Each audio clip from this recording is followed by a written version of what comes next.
Welcome to the Bungle Jungle, where we can't even stand watching the sport we talk about.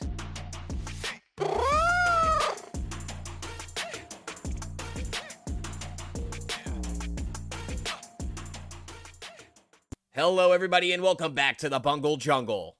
Yeah, we're going to be named that the rest of the year because there's no way we're going over 500. I'm Zach, and we are joined here by my brother and best friend, Sean. Howdy, Bengal fans. How we doing? Great. Yeah, I know. Someone please put a bullet in my brain. Anyways, before we talk about football, I wanted to bring up something. I will be making my return to the professional wrestling business, so shout out to NEGDOG Championship Wrestling. If you are in the Hudson, Florida area on January 25th, from 5 to 9 p.m., NEGDOG Championship Wrestling will be at Circle S Barbecue hosting a show.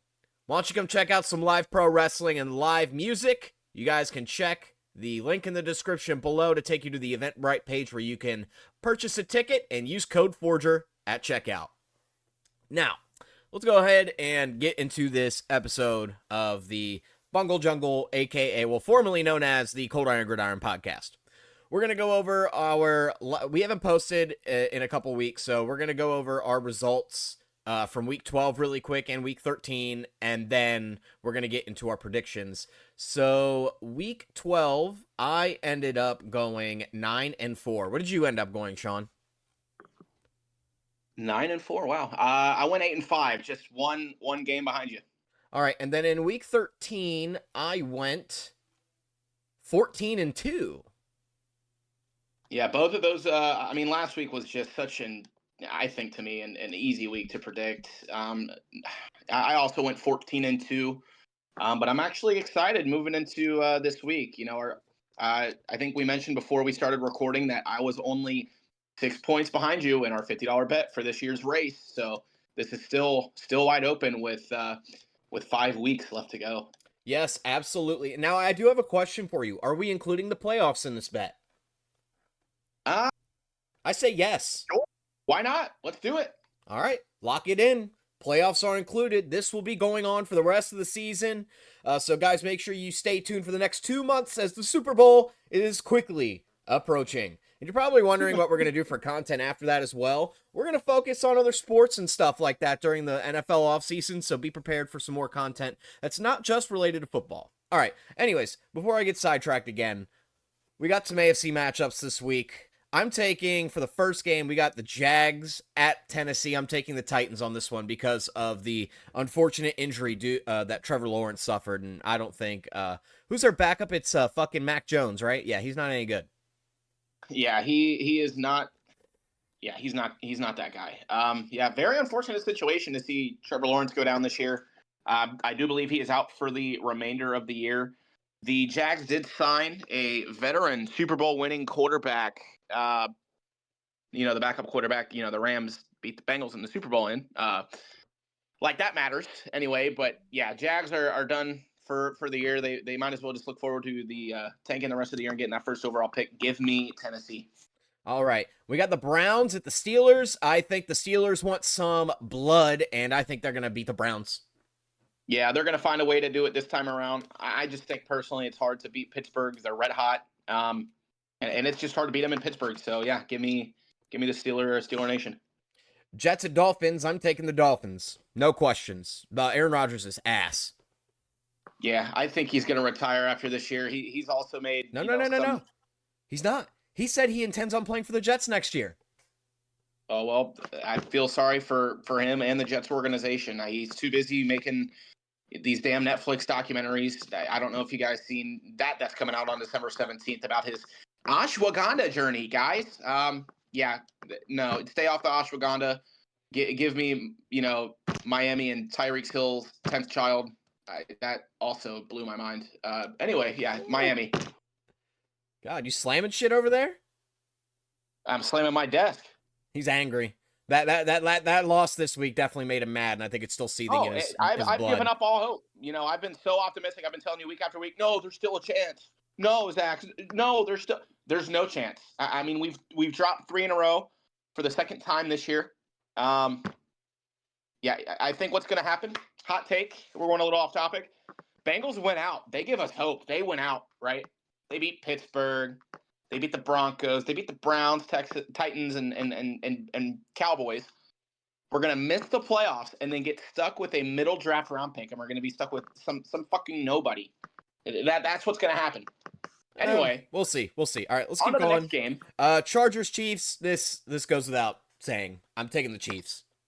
No. The Chiefs have been getting bailed out every game, week by week. They have been getting bailed out by the NFL. You cannot tell me this is scripted. I mean, the shit last week, Black Friday with the must snap. Yeah, okay, pal. The week before, a bunch of fucking tomfoolery with the Panthers.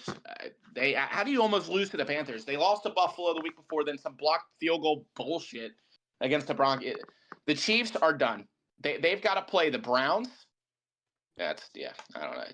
They got to play the Texans and the Steelers. They finish off the season with the Broncos. They could very well drop 3 in a row, but the Chiefs are going to be the Chiefs. The NFL is going to bail them out as always. But I'm actually going to go ahead and take the Chargers to win this game. Okay, fair enough. Next game, we got Raiders at Bucks. This goes without question for me.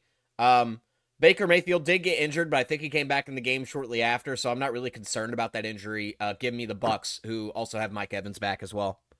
Tampa? Hey! Lock it in. That's my lock of the week. Tampa over the Raiders. Nice. All right.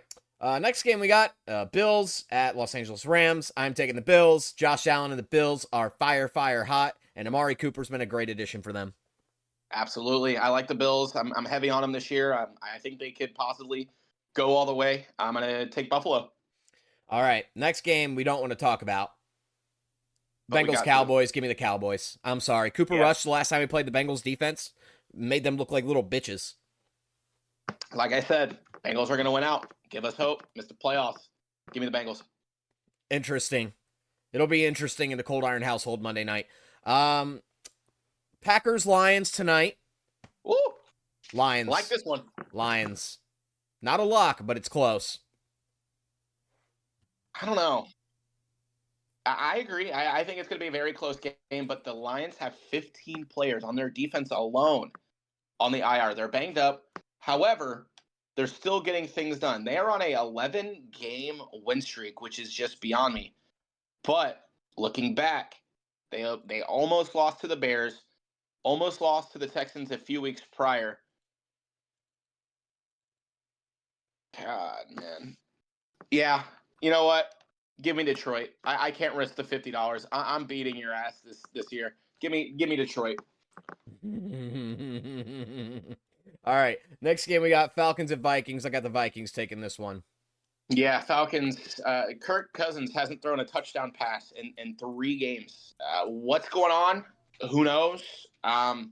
Offensive coordinator might have to go. Might need to make some changes, especially considering he signed, I believe, a multi-million-year dollar deal, whatever. So I don't know. Falcons aren't falconing. Give me Minnesota. They're in a tight race here for the NFC North.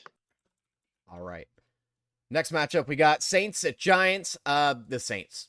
Dog shit Matchup. This is my snooze fest of the week. That was your what of the week? Snooze fest. Oh yeah.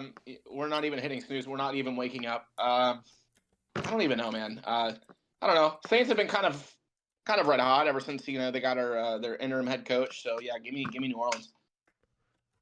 All right. Next matchup we got Panthers Eagles. This goes without question for me. It's the Eagles. I really like Bryce Young. He's been playing really good, but he's not that guy against the Eagles. Hear me out.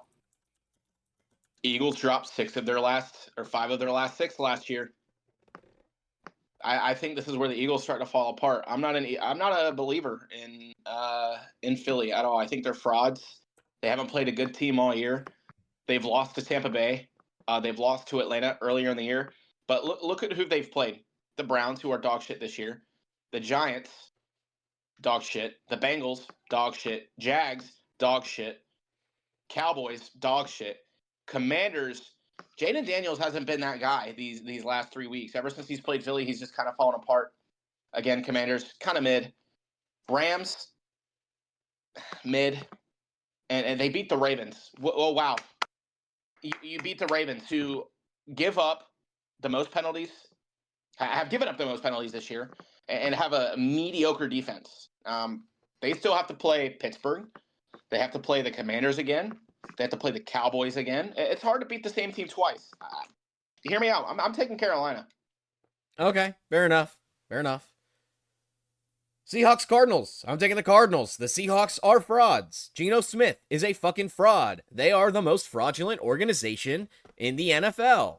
I hate the fucking bird teams. Every single fucking one of them. Fuck the birds. They're all fucking government spies. Yeah, they're coming off hot. I will say they are coming off hot from the bye week, 3 games in a row. Cardinals have lost 2 straight games for only the second time this year. They played them literally 2 weeks ago. I'm taking the home team. Give me Arizona. All right. Last matchup, Bears, Niners. Caleb Williams, you're not that guy. And you've proved to me over and over again, you're not that guy. And the coaching transition, they're not that guy. 49ers. Yeah, they haven't won a game since their week 7 bye. They're going to drop 7 in a row. Give me the 49ers. Easy. All right. That's all of our for the week. That's all of our predictions. Now we have some things to talk about. We got to talk about the Bengals, man. We got to talk about the fucking Bengals. Do we have to? We do. The first thing I want to talk about is the outlook for the rest of the year, man. Now, you earlier said on the podcast, they're done. They're technically not done. They have a 1.6% chance of making the playoffs. Do I have hope? Absolutely fucking not.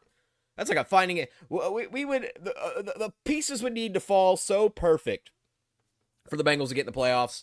And even if they did, I would be like, whatever. We're gonna lose first round anyway. We're gonna get dog walked all over. The season's over. You might as well fucking tank. Bro just popped his punani. Yep. Sorry about that, guys. Anyway, yeah. I mean, they might as well tank, like you said. I think they would have a better chance at drafting potential Heisman winner. Should be. It shouldn't be Travis Hunter. That's all I'm going to say. No, absolutely although not. he would be a great addition to our team. They should just tank and get somebody within the top. I think right now, currently, if I'm not mistaken, draft order wise, they have a top 10 pick. Number 11. They have a number 11 pick, and very well they could. Well, we don't know how to draft, but I don't know. I'm with you. Tank the rest of the year, but like I said, they're going to give us hope, miss the playoffs, and we're going to be stuck with somebody who's fucking terrible. Yeah. Outlook, I mean, we got the Cowboys Monday who don't have Dak, and honestly, with Dak, they've been terrible. They have Tennessee, who's terrible. The Browns, who are just like us. Great offense. Jameis Winston's playing great. Jerry Jeudy is putting up godlike numbers. Nick Chubb isn't the guy he used to be, but I think with him, destroying his knee, he has an excuse for that. Then we got to play the Broncos. They've been looking tough. Bo Nix might be, their franchise guy.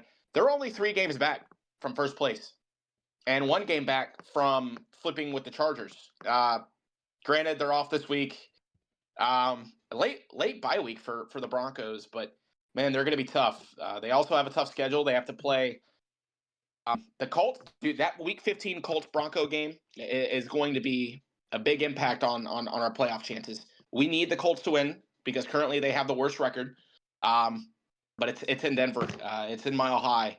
Anthony Richardson just doesn't seem to be the guy they'd hope they'd be. I personally think they'll move on from him. Then they got the Chargers, tough divisional opponent. Then they got the Bengals, and they finished off the season with the Chiefs. They could possibly drop those bottom 3 games: Chargers, Bengals, and Chiefs.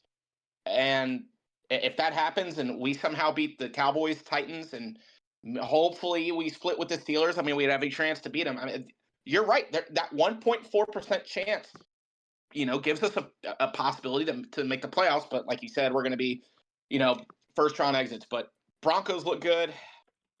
Bengals don't look good. And we're going to be the Bungle Jungle the rest of the year. Until next year, at least. Yeah, our marketing might not be consistent, but you know what? Our podcast uploads are. Personally, Are they really? no. We just missed 2 weeks. We got fucking employed. Shit happens. Time slips by. Um, Thanksgiving. Thanksgiving, just a lot of things in the way. Don't worry, don't worry. We'll be back to posting weekly, except for Christmas, because we're posting 2 podcast episodes that week. Yeah, no, I'm just kidding. I'm kidding. I don't know. We'll see. So personally, you were talking about, the Bengals win outright. We get a mid first round draft pick, right? I don't think that's too bad because there's a certain player that I really like that I think would be a good fit for the Bengals, and that would be Xavier Watts, safety for Notre Dame. That's a position where we definitely need some help. We need some help in the defensive back position right now because let's be honest with you, Von Bell and Geno Stone are not getting it done. And I found out yesterday, Lou Anarumo has confirmed this information, even though that dude should be out of a fucking job, Yep. that Von Bell will be benched. Von Bell is benched, and taking his spot is Jordan Battle. Really, really love Jordan Battle, by the way. That kid's got some dog in him. I believe he played at Alabama and absolutely was a fucking stud. And to see Xavier Watts potentially get added to this, some of his highlights, man, are amazing. And he has something that we need. Not only is he a safety that's good at defending the run, or I'm sorry, the pass, he is a very, very quick decision-making process and attacks the run. I really like that. I think that's where we need some help. And he's a very good tackler. That's where the Bengals need help. Because, goddamn, can Geno Stone not fucking tackle for shit? But that's what I think the Bengals should do with their first-round draft pick next year. If we get a mid-round pick. If we get something earlier, this might be a hot take, but pick up Ashton Gianti. He's gonna be our Heisman winner, but I believe, did Jordan Battle get hurt this past week? Is he in for the game on Monday night? I mean, he has an extra day to rest, so I could see him coming in and making a start. But you're right, man. Von Bell is not that guy like he used to be. A couple weeks ago, I was thinking to re-sign him. I have a list. It literally says re-sign Von Bell. I don't like that pick. I think the only people you should re-sign are, at this point, Beach Hill, Akeem Davis-Gaither, Mike Gesicki, Joseph Asai, get rid of Cam Sample, cut Karras. Trent Brown's already gone. Trent Brown was on my cut list.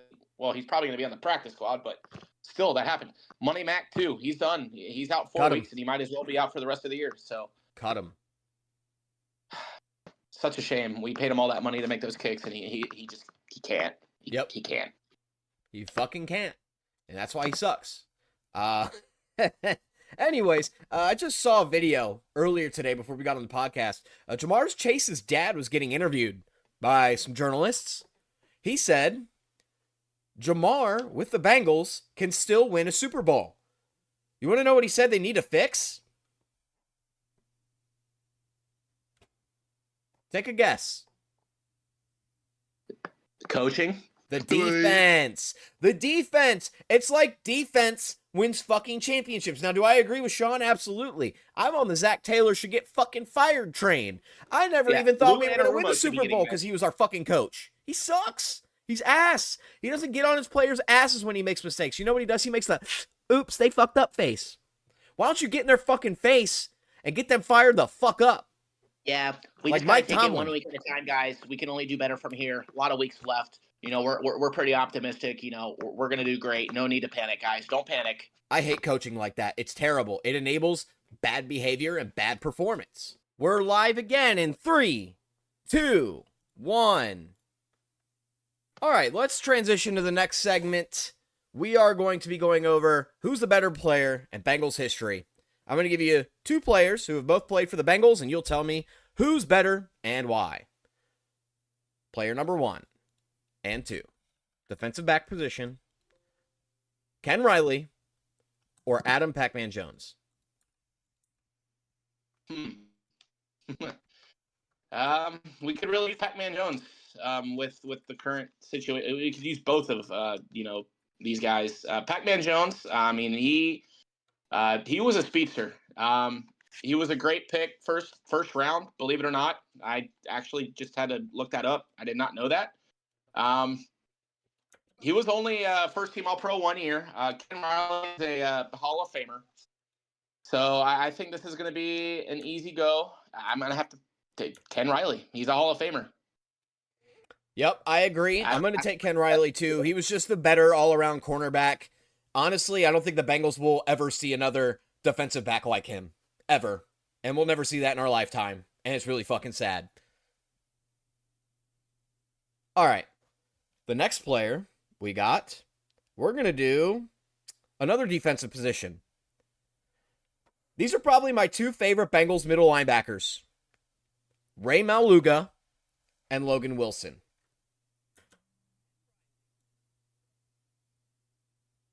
didn't we just lose Logan Wilson for the year? Unfortunately, yes, the Bengals have lost Logan Wilson for the year due to a knee injury, and it's really sad. Yeah, that's gonna crush us. Yeah, that hurts. I mean, he's only been in the league 5 years. Malaluga's already played a full career. But overall, I mean, you know me, Zach. I'm a stats guy. I'm gonna honestly hot take Logan Wilson. I think he's been more consistent in his short career. Um, Ray Malaluga had maybe 2 or 3 good seasons with Cincinnati over his 8-year tenure with the team, and he only had 4 sacks. I mean, I know he's a middle linebacker at the end of the day, but Logan Wilson's already beaten that stat within half that time. I think Logan Wilson is a better. He puts more pressure than Ray Malaluga ever did on quarterbacks. So I'm going to go ahead and take Logan Wilson. Okay. So I think it kind of depends what aspect of the game do you want. Do you want a linebacker who's better at reading the pass, or do you want a guy who's good at stuffing the holes and eating fucking running backs and Pressure. forcing fumbles? Pressure. Personally, in today's league, Logan Wilson is probably like if I were to like put prime Ray Maluga and prime Logan Wilson in the same game in today's game, I would rather take Logan Wilson. That's my hot take, and I really like Ray Maluga. So therefore, I think Logan Wilson is probably the better god damn it. The better linebacker. I was like, what position does she play again? What position? But yeah, he's got what? 495 total tackles in his career in 5 years, and in Ray's 9, he has 607. Logan Wilson, bro. All right. Next, we're going to do an offensive position. We talked about this a little bit last night. Corey Dillon or Joe Mixon?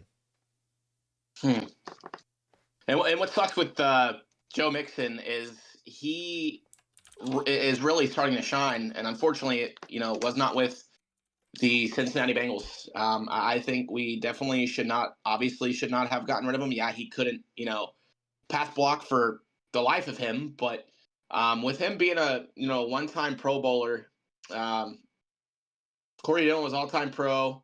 He was offensive rookie of the year, if I'm not mistaken, when he was first drafted back in '96. But Corey Dillon was consistent. I mean, he had multiple seasons over 1,000 yards before he went off to New England and won a Super Bowl with Brady.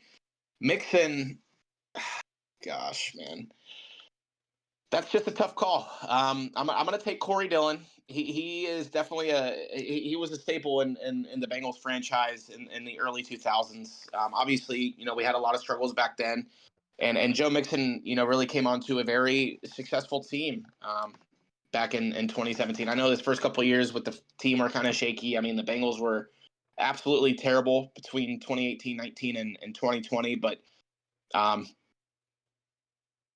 God, his I'm gonna have to take Corey Dillon. I think he just stayed consistent. He was healthy. I don't think he missed many games in his tenure with Cincinnati, so I'm gonna take Corey. We have differing views on this one.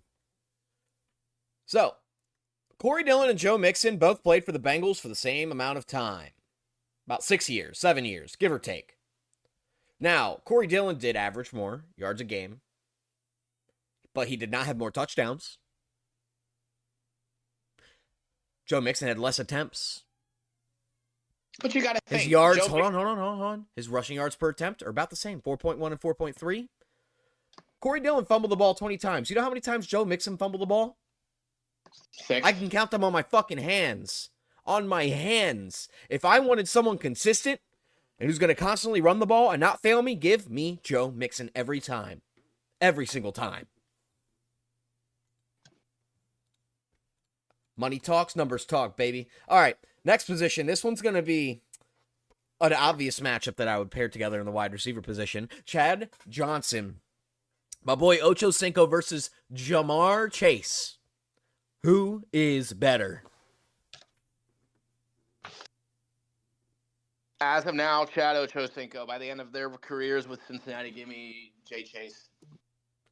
I agree. Right now, Chad Johnson. Nah. 100%.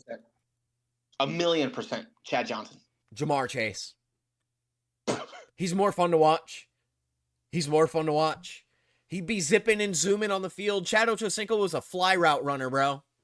Now, I'm not knocking Chad Ochocinco's game. He was fast, one of the best route runners in the game. He could get past any defensive back. Hell, you could put Deion Sanders in front of him. And he'd play good. But I don't know, man. Jamar Chase is elite hands, elite route running, elite awareness. That man, people struggle to tackle him. I think Jamar Chase, at the end of his career, will be better. But we can't tell right now. I don't know. I'm gonna say Jamar Chase. I'm gonna be confident in my shit. Fuck that. Jamar Chase. And I can respect that. You know, Jamar is he's a touchdown machine. He's pretty much give him like 3 more years, and I think Jamar Chase will beat Chad Ochocinco's record career-wise, not with the Bengals, because obviously he went off to play for New England. It seems like we give everybody to fucking New England. And Tom Brady, but Tom Brady's up in the booth. I'd love to see Ochocinco in the booth. That would be, very entertaining. But I can respect the Jamar Chase pick. He's only had 3 complete seasons, but those seasons have shown a lot of hope and a lot of consistency. And I truly hope this man gets paid. I was really hoping for something this past offseason, but you know how cheap Mike Brown can be. Sell the team at this point, Mike, if you're listening. If not, well, he doesn't, so you're a bitch. Anyway, I can respect your choice, but for now, I'm going to take Chad Ochocinco. But like I said, towards the end and the bottom, half of Jamar Chase's career with Cincinnati, that might change. Okay, I think it's valid. I got one more. Okay. Carson Palmer or Joe Burrow. Joe Burrow. That's my daddy. There's no question. That's like comparing. Well, let me think here. God. That's like comparing Josh Mahomes Johnson to Brady. Tom Brady. Whoa! You said Josh Johnson. Who did you say? I said Mahomes and Brady like they're both good, but one's clearly better. I said Josh Johnson. Such a dick.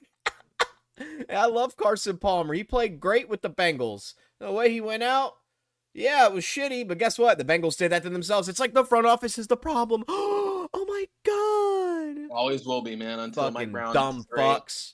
Yeah, I hope Duke Tobin and Mike Brown are listening to this podcast. You fucking bums.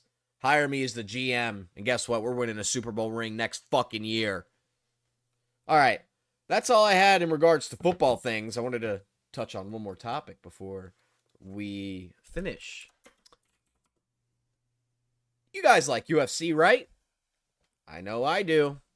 And I like watching sweaty grown men beat each other up. Oh, well, you sound like a little fucking bitch. Anyways, this Saturday, December 7th at 10 p.m., the main card for UFC 310 begins. Pantoja versus Asakura. Now, we're going to talk about some of the matches, who we think is going to win. I know you're not the biggest guy with fighting knowledge, but just keep it simple. Just tell me who you think's going to win. We have Nate Landwehr versus Choi Doohoo. Doohoo. Doohoo. I know, to my knowledge, Mr. Choi, he's on a losing streak, if I am not mistaken. I'm pretty sure Nate Landwehr is favored. Yeah, give me Nate. I don't. I think Choi's losing streak is going to continue. So he was on a fight night earlier this year and won. He had a draw last year. He only fought one, and then he didn't fight since 2019, where he got TKO'd by Charles Jourdain. I don't think Choi Doohoo's going to win this one personally. I just don't see him securing the deal, so I'm going to take Nate on this one, and he's going to become 19-5. All right, let's go to the next one. We've got a very prestigious name in the Brazilian Jiu-Jitsu world. We have a Gracie here. Kron Gracie versus Bryce Mitchell. This isn't even a debate for me. Yes, the Gracie name is put on a pedestal in the combat sports world, but Kron Gracie, I just don't think he's going to get it done against Bryce Mitchell. I think Bryce Mitchell is overall the better fighter. They have the same reach. They're the same weight, the same height. Bryce Mitchell's a little younger. He's in his prime. I think Bryce Mitchell's going to walk out with this one. I am going to go ahead and say Gracie. Bryce hasn't fought. He hasn't been in the octagon in over a year. And the UFC is starting to become, wrestling at this fucking point. I'm going to go ahead and pick Gracie. Nice. Hear me out.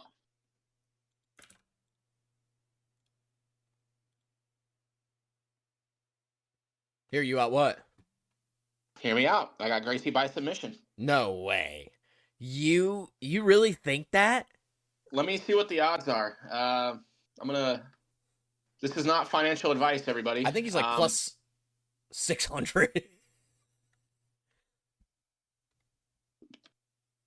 Betting lines. God, bear with me here, gentlemen, ladies.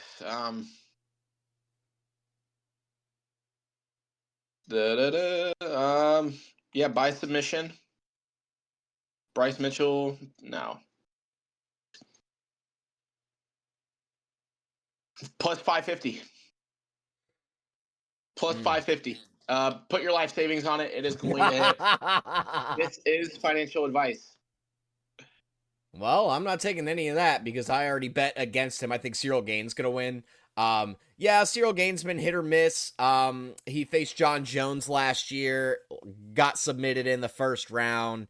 His last fight, I believe, was in 2023 against Sergey Spivak. He won by TKO in the second round, if I remember correctly. Though Alexander Volkov is a great fighter. Within the last 4 matches, he has won them. A lot of significant strikes. Like, I literally think one match he had almost 100, give or take. I do think it is probably, it might go to a TKO. I think it's going to be a second or third round TKO, and I'm thinking Cyril Gain's going to knock him out. Just my opinion, though. All right, let's go to the next one.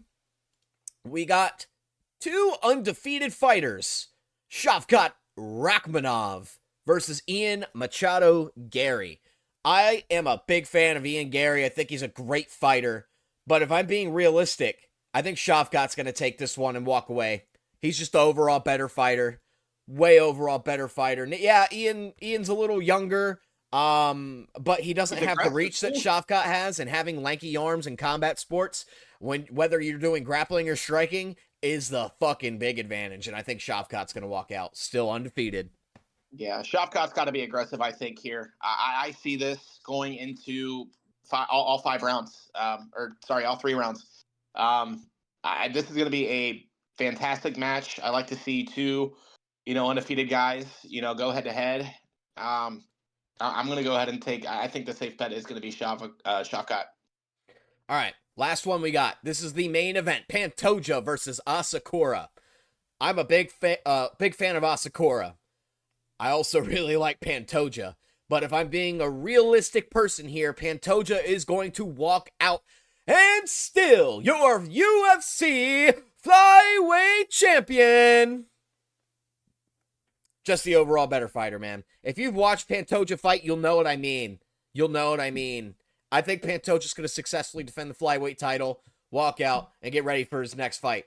here within the next 3 to 6 months. Okay, I like that pick. Hear me out. Pantoja by knockout, and it's going to be a. I think it's going to be first round. No, I needed to go 3 with my bet, dude. And it's going to be a knockout by a flying knee. Oh my God. Yeah, that'd be sick. If you call it, write that down. Write that down. Write that down. Right, round 1, flying knee. That'd be crazy. I think it'd be sick. He likes to do his flying knees. Am I not mistaken? Is that? You're probably right. Hold on. I don't know.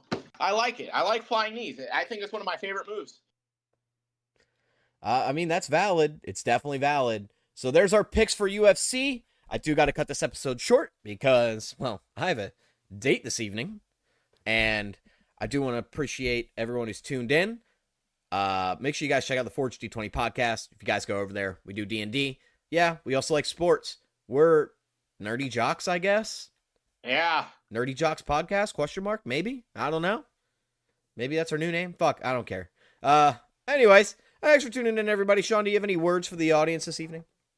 Nope. Thanks, everybody, for tuning in. We will see you next week. Take it easy.